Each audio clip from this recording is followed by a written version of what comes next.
प्यारे बच्चों, अब रात हो चुकी है। तारे टिमटिमा रहे हैं। हवा बहुत धीरे धीरे चल रही है। आप तैयार हो ना आज की कहानी सुनने के लिए?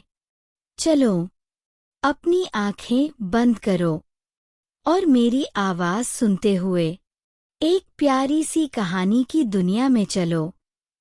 आज की कहानी है सम्मान की सीढ़ी। एक शांत से शहर में एक प्यारा सा लड़का रहता था। उसका नाम था आरव। उम्र थी 8 साल। आरव तेज दिमाग का था। स्कूल में अच्छे नंबर लाता था, लेकिन उसकी एक आदत माँ पापा को परेशान करती थी। आरव बड़ों की बातों को नजरअंदाज करता था। अगर दादी कुछ कहती, वो कहता, दादी, आप तो हमेशा रोकती रहती हो। अगर दादा समझाते, वो कहता, दादा, ये पुराने जमाने की बातें हैं। आरव को लगता था कि बड़े लोग बच्चों को समझते ही नहीं। दादी बहुत धीरे धीरे चलती थी। हाथ में हमेशा एक लकड़ी की छड़ी रहती थी। एक दिन आरव ने हंसते हुए कहा, दादी, आप इतनी धीरे क्यों चलती हो? तेज चला करो ना। दादी मुस्कुराईं और बोलीं, बेटा, जब शरीर थक जाता है तो अनुभव सहारा बनता है। आरव को ये बात अजीब लगी। एक दोपहर आरव छत पर खेल रहा था। दादी ने नीचे से आवाज लगाई, बेटा, किनारे मत जाना, गिर जाओगे। आरव बोला, दादी, मुझे सब आता है। थोड़ी देर बाद उसका पैर फिसला और वह गिर पड़ा। घुटना छिल गया, हाथ में दर्द था। दादी दौड़ती हुई आई, दवा लगाई, प्यार से फूंक मारी। दादी बोली, बेटा, बड़ों की बात डराने के लिए नहीं, बचाने के लिए होती है। आरव चुप था। शाम को दादा ने आरव को पास बुलाया। दादा बोले, क्या तुम्हें पता है, मैं आज जो हूँ, वह गलतियों से सीखकर बना हूँ। दादा ने अपनी बचपन की कहानी सुनाई। कैसे उन्होंने बड़ों की बात न मानकर एक बड़ा नुकसान झेला था। आरव पहली बार ध्यान से सुन रहा था। दादा बोले, जो बच्चे बड़ों की बात सुनते हैं, वे दूसरों की गलतियों से सीख जाते हैं। एक दिन स्कूल में आरव ने टीचर की बात बीच में काट दी। टीचर ने शांति से कहा, आरव, पहले सुनना सीखो।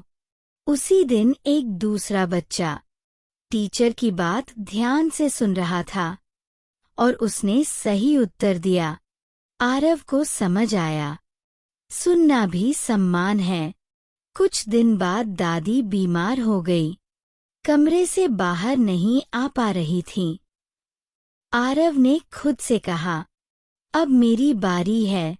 उसने दादी को पानी दिया, दवा समय पर दी, दादी के लिए खिड़की खोली और दादी को कहानी पढ़कर सुनाई। दादी की आंखों में आंसू आ गए। दादी बोली, बेटा, सम्मान शब्दों से नहीं, सेवा से दिखता है। एक दिन बस में एक बूढ़े बाबा खड़े थे। सब बच्चे बैठे थे। आरव उठा और बोला, बाबा, आप यहाँ बैठ जाइए। बाबा मुस्कुराए और बोले, बेटा, भगवान तुम्हें खुश रखे। आरव के दिल में अजीब सी खुशी हुई। अब आरव बदल चुका था। बड़ों की बात ध्यान से सुनता, जवाब देने से पहले सोचता, दादी दादा की मदद करता, टीचर का सम्मान करता। एक दिन माँ ने कहा, बेटा, अब तुम बहुत प्यारे बच्चे बन गए हो। आरव बोला, माँ, बड़े हमारी ताकत होते हैं। बड़ों का सम्मान करो, उनकी बात ध्यान से सुनो, अनुभव की कदर करो, सेवा करना सीखो, विनम्र बनो।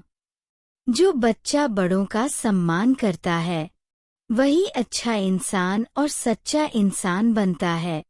चलो बच्चों, साथ बोलें, बड़ों को नमस्ते। बड़ों से धीरे बोलो, बड़ों की मदद करो, बड़ों को धन्यवाद बोलो। जो ऐसा करता है वही अच्छा बच्चा होता है। याद रहेगा ना मेरे प्यारे बच्चों, हमें अपने बड़ों की बात हमेशा माननी चाहिए, क्योंकि वे हमसे बहुत प्यार करते हैं और हमेशा हमें खुश देखना चाहते हैं। चलो, अब अपनी आंखें बंद करो, धीरे धीरे सांस लो और मीठे सपनों की दुनिया में खो जाओ। कल फिर मिलेंगे किड्स फनशाला में एक नई कहानी के साथ। शुभ रात्रि प्यारे बच्चों, मीठे सपने देखे। Kids Fun Shala. Like and subscribe.